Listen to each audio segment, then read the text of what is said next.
When we try to change an aspect of our lives, it can be confusing and frustrating because sometimes it works and other times it only lasts for a short time. Which raises the question, do more people actually want to change, or does the change only last for a short amount of time, causing this lily pad approach where we jump from one thing to the next? The self-improvement industry is over $11 billion and growing. Over 20 million books are sold each year, $400 to $500 million worth of live training seminars, and the profession of life coach is becoming extremely popular. Each new guru exclaiming about the newest improvement for excellence. Think about your life. Can you think of a time when you changed radically? Of course you can. We all have times like that.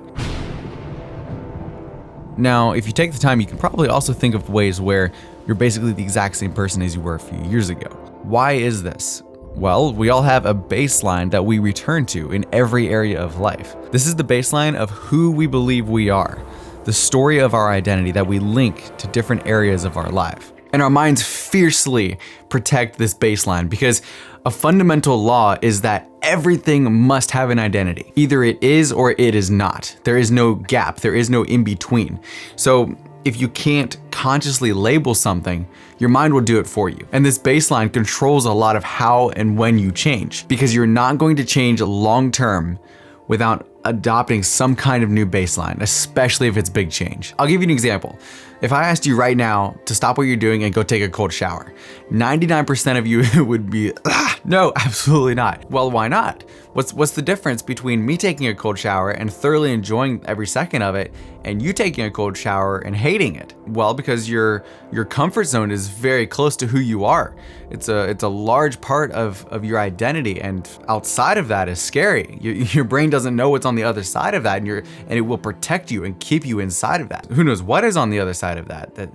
That thought scares us, that's dangerous, and our brain will try to hold us within that. And for some of you try to force yourself outside of it, and you're like, well, because if I just do this, then I'll see that it's actually not that bad. Well, sometimes, but not always, because on occasion you will do that and you will become a self-fulfilling prophecy, and you'll interpret your experience to match what you already think you know about yourself. So you may try something and it's terrible. You hate it and it doesn't work.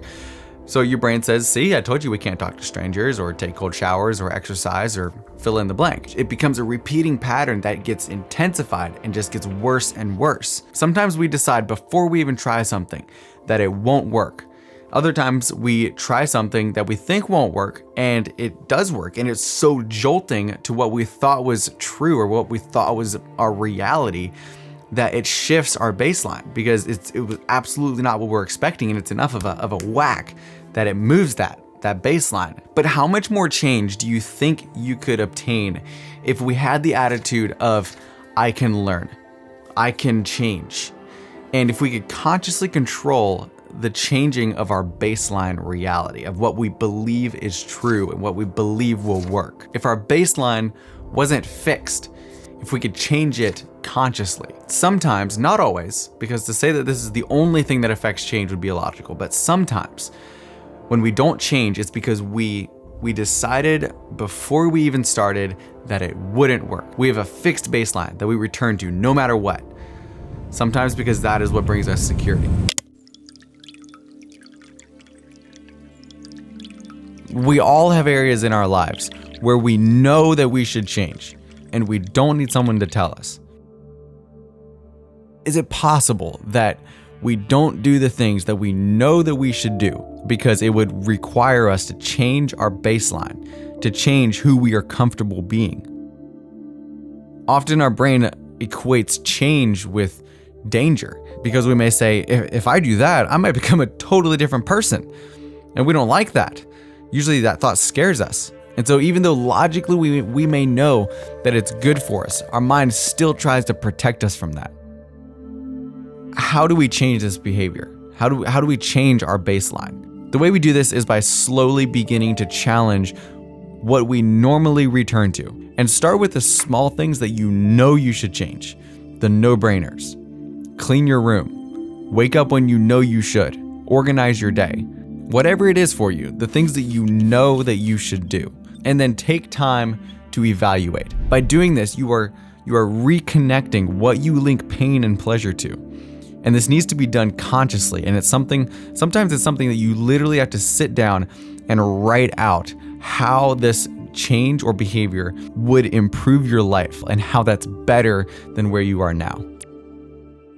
So I love taking cold showers because it is proof immediately that I can step outside of my comfort zone in that specific area and do something that's hard and painful that I could not do before. It's not like, in the evening I'm like, okay, I should take a shower. Should I take a cold shower or a hot shower? No, it's because that is who I am, because I've adopted that personality. That is me.